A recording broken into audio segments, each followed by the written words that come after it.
ದೂರ ಇರೋರನ್ನ ಹತ್ರ ಬಿಡ್ಕೊಂಬಾರ್ದು, ಹತ್ರ ಇರೋರಿಗೆ ಸತ್ರ ಬಿಡಬಾರ್ದು. ಒಬ್ರು ಯೋಗ್ಯತೆ ಮೀರಿ ಅವ್ರಿಗೇನು ಕೊಡ. Welcome to my channel alter ego 272. Hey darlings, ಇಷ್ಟು ದಿನದಿಂದ ವೀಡಿಯೋಗಳು ಬಿಡ್ತಿಲ್ಲ ಅಂತ ಡಿಸಪಾಯಿಂಟ್ ಆಗಿರೋ ಹುಡುಗರನ್ನೂ ನೋಡಿದ್ದೀನಿ. ಇಷ್ಟು ದಿನ ಆಯಿತು ಪುಕ್ಕಾರ್ ಎಬ್ರಿಸಾಕಿ ಏನು ಸಿಗ್ತಿಲ್ಲ ಅಂತ ಪಕೋಡ ನನ್ನ ಮಕ್ಕಳು ಮೈಂಡ್ಸೆಟ್ಟು ಕೇಳಿದ್ದೀನಿ. ಏನು ಗೊತ್ತಾ ಡಾರ್ಲಿಂಗ್, ಇಷ್ಟು ದಿನದಿಂದ ಪ್ಯೂರ್ವೆಲ್ ಈಗೋ ಅಂತ ಹೆಸರಿಕೊಂಡಿದ್ದೆ, ಅಂದರೆ ಶುದ್ಧ ಅಹಂಕಾರ ಅಂತ. ಇವಾಗ ಅಪ್ಡೇಟ್ ಮಾಡಿದ್ದೀನಿ ಡಾರ್ಲಿಂಗ್. ಏನು ಗೊತ್ತಾ, ದುರಹಂಕಾರನ ಕಟ್ಟಿಕ್ಕಿ ನಿನ್ನ ಲೈಫಲ್ಲಿ ನೀನು ಒಳ್ಳೆಯದು ಕೆಟ್ಟದನ್ನ ತಿಳ್ಕೊಳಕ್ಕೆ ಇದೊಂದು ಅವಕಾಶ ಅಂತ ನಾನು ತಿಳ್ಕೊಂಡಿದ್ದೆ.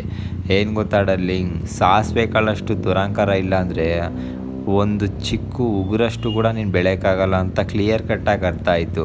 ಹೆಂಗೆ ಗೊತ್ತಾ, ಒಬ್ಬ ಬಂದು ಒಬ್ಬನ ಹತ್ರ ಸಾಲ ಮಡಿತವನೆ ಅಂದರೆ ಹೇಳ್ದೆ, ಒಂದು ಅವ್ನ ಹಿಂದೆ ಇರೋ ದುಡ್ಡು ನೋಡಿ ಅವ್ನಿಗೆ ಮರ್ಯಾದೆ ಕೊಡ್ತಾನೆ, ಇಲ್ಲ ಅಂದರೆ ಅವನ ಹತ್ರ ಕೆಲಸ ಆಗಬೇಕು, ಅವನ ಹತ್ರ ಜಾಡ ಹಿಡಿತಾನೆ. ದೂರ ಇರೋರನ್ನ ಹತ್ರ ಬಿಡ್ಕೊಂಬಾರ್ದು, ಹತ್ರ ಇರೋರಿಗೆ ಸತ್ರ ಬಿಡಬಾರ್ದು. ಒಬ್ಬರು ಯೋಗ್ಯತೆ ಮೀರಿ ಅವ್ರಿಗೇನು ಕೊಡಬಾರ್ದು. ಸೊ ಈ ಎರಡು ವಿಷಯ ತಿಳ್ಕೊಳಕ್ಕೆ ಏನೇನೋ ಕಳ್ಕೊಂಬಿಟ್ಟೆ, ಇಂತೆಂಥ ಸಾಹಸನೇ ಮಾಡಿಬಿಟ್ಟೆ. ಈಗ ಸಿಕ್ಕಿರೋದು ಕೂಡ ಪುನರ್ಜನ್ಮ ಅನ್ನೋ ಥರ ಐತೆ ನನ್ನ ಲೈಫೀಗ. ಸೊ ಲೈಫಲ್ಲಿ ವಸ್ತು ಆಗಿರಲಿ, ವ್ಯಕ್ತಿ ಆಗಿರಲಿ, ಇಲ್ಲ ನಮ್ಮ ಲೈಫ್ ಆಗಿರಲಿ, day to day by update ಆಗ್ತಾ ಇರಬೇಕು.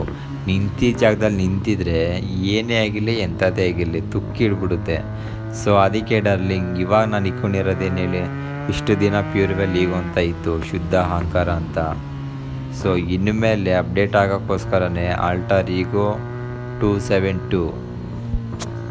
ಇಷ್ಟು ದಿನ ಫ್ಯಾಷನ್ ಅಪ್ಪಾಗಿ ತೊಗೊಂಡಿರೋದು ಪ್ರೊಫೆಷನಲ್ ಆಗಿ ತೊಗೊತಾ ಇದ್ದೀನಿ. ಗೆಲ್ವೋ ಸೋಲೋ ಅನ್ನೋದು